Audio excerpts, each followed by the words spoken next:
Moulin-Saguin se situe dans les Vosges du Sud, au cœur du plateau des Mille Étangs, à une altitude moyenne de 550 mètres, entouré de paysages magnifiques. Des prés, des landes, des plans d'eau, des ruisseaux et des forêts.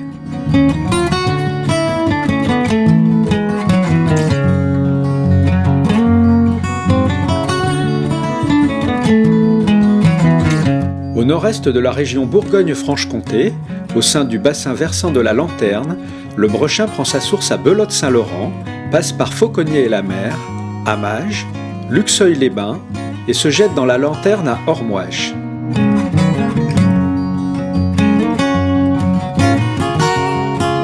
C'est à Amages que le Moulin-Saguin utilisait la force hydraulique du Brechin.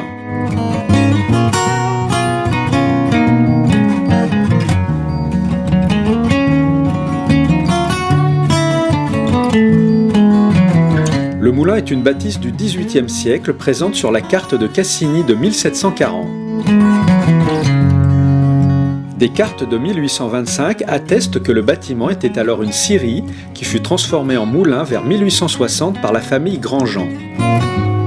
Le moulin restera dans la famille jusqu'à son arrêt définitif en 1990.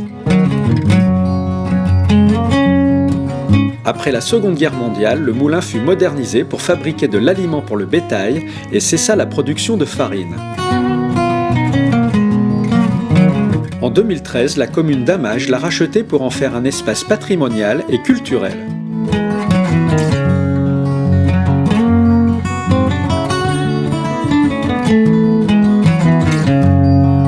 Le moulin était actionné par une turbine de type Francis qui transmettait la force hydraulique par un système de poulies et de courroies à un broyeur et un mélangeur.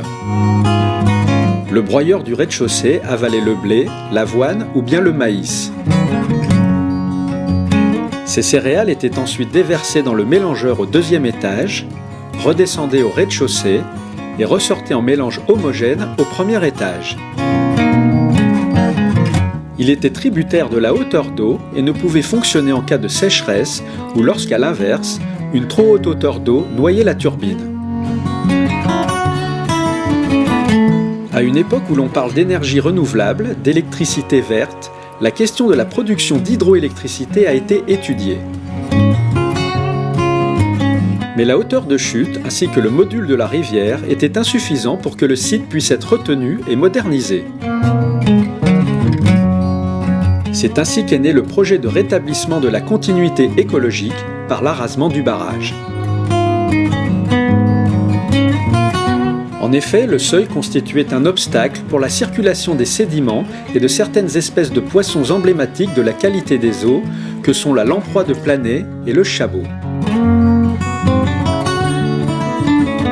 Le Brechin présente également un intérêt ornithologique par la présence d'espèces d'oiseaux protégés. Le martin pêcheur, le cincle plongeur, la grande aigrette ainsi que la bergeronnette grise. De plus, ce plan d'eau miroir d'une longueur de 700 mètres provoquait un réchauffement de l'eau de la rivière. La loi pêche de 1984 proclame que la préservation des milieux aquatiques est d'intérêt général.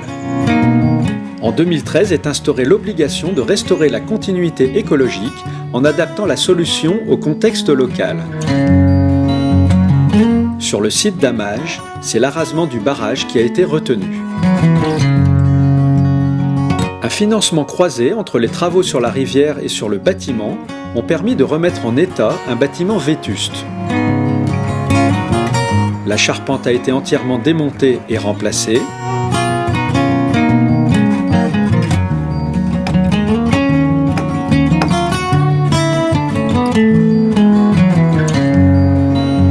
Un enduit à la chaux tiré-truelle a été appliqué sur les façades pour respecter le style des bâtiments anciens.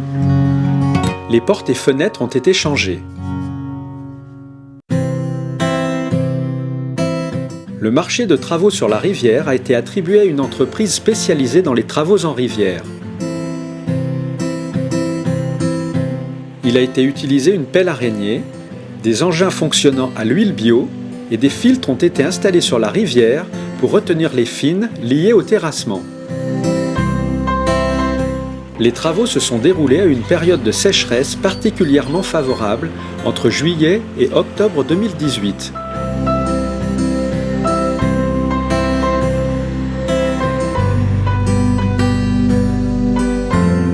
La suppression du barrage ayant abaissé le niveau de l'eau d'1 mètre environ, il a fallu modifier le lit du Rudivet.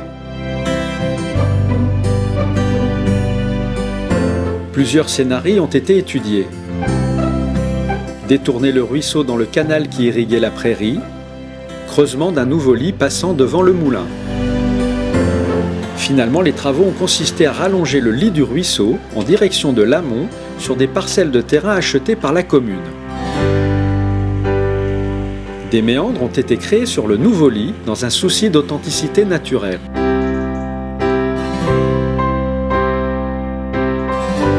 Ces abords ont été végétalisés avec des plantes adaptées aux zones humides.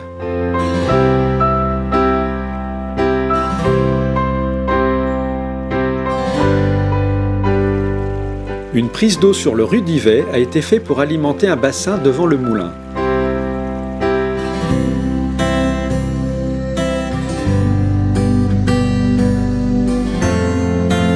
À la demande de la commune, ce bassin à des fins esthétiques a été creusé devant le bâtiment pour rappeler le plan d'eau et le canal devant le moulin. L'étanchéité a été obtenue par la pose d'un liner protégé sur les deux faces par un géotextile. Ensuite, une couche de gravier d'une épaisseur de 30 cm a été étendue pour lester le tout. Les gaz de fermentation se formant sous le liner peuvent s'évacuer par les 6 évents en forme de petites cheminées situées sous les bancs de pierre. Le bassin est équipé d'un dispositif de vidange de type moine. Il s'agit d'un système de vanne qui permet d'évacuer le trop-plein par les eaux froides du fond du bassin. Cette technique est également appliquée pour les étangs. Pour permettre aux promeneurs et pêcheurs un libre accès à la rivière, 2 passerelles ont été mises en place à cet effet, l'une au-dessus du moine de vidange du bassin et l'autre permettant le passage des véhicules à l'arrière du bâtiment.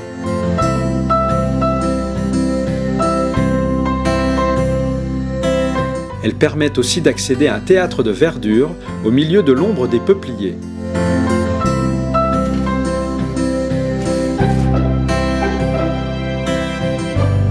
Le rez-de-chaussée du moulin est devenu une salle d'exposition, conférences et pratiques musicales dans le respect des normes imposées aux établissements recevant du public.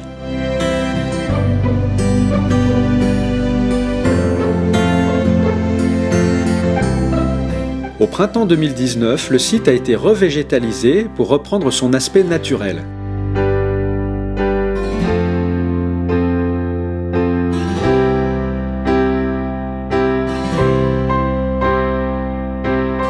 Désormais, le moulin peut revivre avec une nouvelle fonction.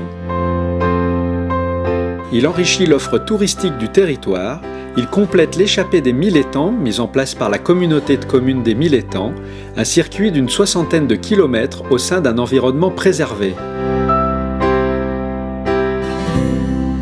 L'étang intercommunal de la Grande Chaussée, situé au centre de l'EPCI, sur la commune de la Lanterne, est également aménagé de manière à préserver la qualité des eaux des rivières.